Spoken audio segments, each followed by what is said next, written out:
salat yang terkasih, hari ini Minggu 25 Juni 2023, bacaan diambil dari Injil Matius bab 10 ayat 26 sampai dengan 33 dengan tema Jangan takut, aku bersamamu. Sahabat-sahabat Gembala Salat yang terkasih, setiap dari kita pasti pernah mengalami perasaan takut. Entah takut akan masa depan kita, takut akan banyak beban dalam hidup kita, dan berbagai ketakutan apapun juga. Dan itu perasaan takut itu wajar dalam hidup kita. Menjadi tidak wajar kalau ketakutan itu membuat kita lumpuh, membuat kita tidak bisa berbuat apa-apa, membuat kita kemudian tidak melakukan apapun juga. Itu menjadi fatal dalam hidup kita. Hari ini Yesus mengingatkan pada kita, jangan takut. Kenapa tidak takut? Karena Yesus sendiri menyertai kita.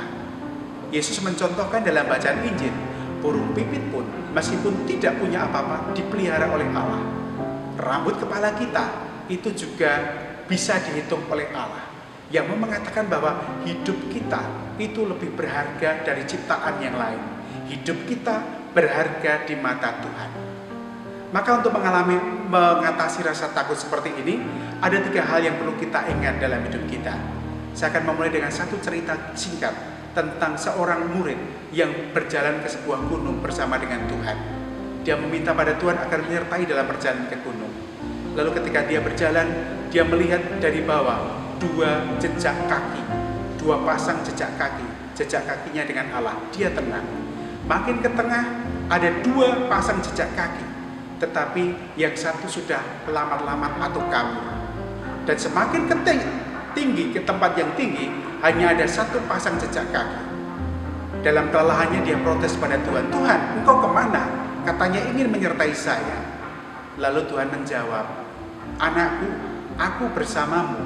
Jejak kaki itu bukan jejak kakimu, itu adalah jejak kakiku yang sedang menggendong kamu. Begitulah Allah yang begitu baik pada kita, selalu menyertai kita, bahkan tidak segan menggendong kita saat kita ada dalam ketakutan, kelelahan yang teramat sangat.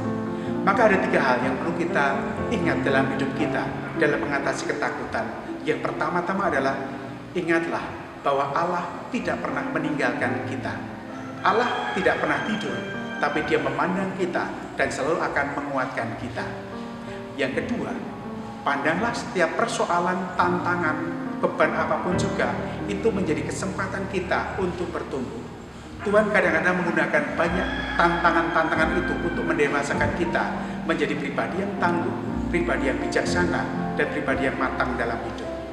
Yang ketiga, tidak hanya kita yang mengalami persoalan, banyak orang juga mengalami persoalan. Maka tidak perlu takut karena kita bisa bersama dengan orang lain, sama kita, untuk berjalan bersama. Bersama kita bisa, sendiri kita tidak akan mampu. Semoga dengan hal ini kita bisa mengatasi rasa takut kita dan semakin percaya pada Allah bahwa Dia bersama kita. Tuhan memberkati.